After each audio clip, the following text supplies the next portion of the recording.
Hey guys, welcome back. Today in this episode of 5-minute tutorials, I want to talk a little bit about a topic that many find difficult, but it is actually extremely easy. In the next 5 minutes, you will be an expert in generating PWM with Arduino. Now, PWM stands for pulse width modulation, which means that we vary the width or modulate the width of the pulses, and that's what PWM essentially stands for. Now, why are we changing the width of the pulses and why are we generating pulses at all in the first place? See, the Arduino is a digital device, so it sends its signal of either 5 volts or nothing, 0 volts. There is no in-between, but sometimes we need in-between. So what do? We exploit the fact that human beings are slow. If we need, for example, a 2.5 volts across something, we send a 5 volt signal for half the time, and then we send a 0 signal for the other half.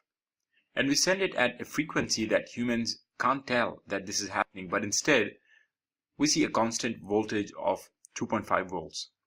In the example that we just discussed, we have a duty cycle of 50%. That means our signal is on for half the time and off for the other half.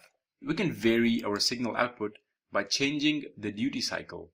If we have a 10% duty cycle, that means our signal is on for 10% of the time and off for 90% of the time, which means overall we see a voltage of only 10% of 5 volts, which is 0.5 volts. Now let's try to do this on the Arduino. Here we have an Arduino Nano, and please note that not all pins can do PWM. On the Nano, only pins 3, 5, 6, 9, 10, and 11 can do that. So I have pin 3 connected to an LED and a resistor to ground. It's a simple circuit. Now if you're not sure why I have a resistor here or what LED to use, please see my video on LEDs and resistors. It is very important to understand the basics before you proceed. Now our code is extremely simple. We don't have any fancy libraries or anything, but first of all we define a constant integer called analog out pin as 3. This is the pin that we are using as an analog output. And then we have another integer called the duty cycle. Now we can call it anything, but I'm calling it duty cycle here, and I am initially forcing it to 0. And then inside the setup, we just initialize the serial communication with the Arduino, and then these two lines here is all that our code contains. So first of all, I ramp up the duty cycle to 10, and then I do analog write. Now remember, we've been doing digital write in all the previous videos, but here we need to use the analog write command. Now the analog write command takes 2 parameters.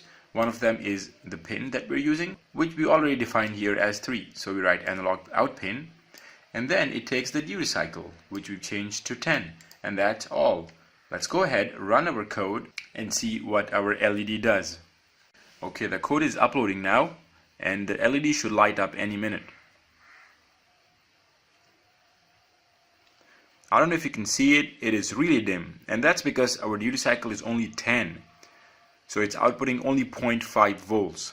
What's actually happening is this is going on off really quickly, and it's going on for 10% of the time and off for 90% of the time, and we as human beings only see it on for 0.5 volts.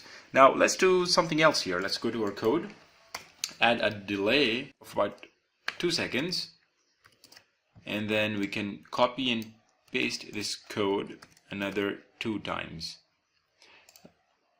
Now for the second time, let's change the duty cycle to about halfway, which is 100, and for the third time, let's change the duty cycle to 255. So what's going to happen here is our LED is going to be on with a duty cycle of 10 for 2 seconds, and then it's going to be about halfway as bright for about 2 more seconds, and then it's going to have full brightness for another 2 seconds. So let's go ahead, run the code, and see what the LED does. Alright, the code is done uploading. I don't know if you guys can see it, but it's going 10 duty cycle, 100 duty cycle, and then 255, which is 100% duty cycle.